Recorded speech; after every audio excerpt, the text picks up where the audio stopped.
ত্রিপুরা রাজ্যে বর্তমানে গাঁজাসহ বিভিন্ন নেশা সামগ্রী উদ্ধারের ঘটনা যেন জলভাতে পরিণত হয়েছে। এর মধ্যে গোপন এবং সুনির্দিষ্ট খবরের ভিত্তিতে মুঙ্গিয়াগামী থানার পুলিশ মুঙ্গিয়াগামী রেল স্টেশনে এক বিশেষ অভিযান সংঘটিত করার মধ্য দিয়ে 10 কেজি শুকনা গাঁজাসহ বিহারের 2 যুবককে আটক করা হয়েছে।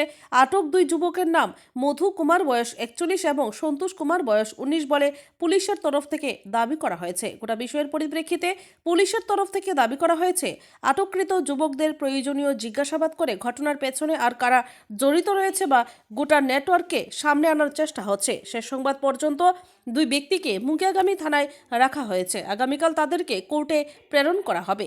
পুলিশের তরফ থেকে দাবি করা হয়েছে আটককৃত গাঁজার বাজার মূল্য আনুমানিক 1 লক্ষ টাকা। Bureau report Tripura news Bangla.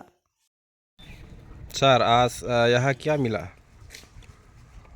आज दोपहर 1 बजे में हम लोग का पास एक सीक्रेट इन्फॉर्मेशन आया था।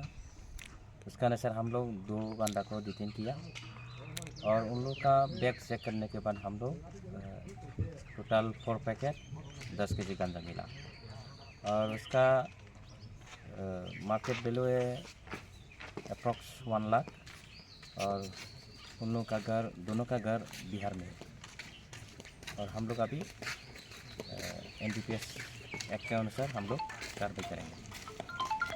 ठीक है सर, थैंक यू सर।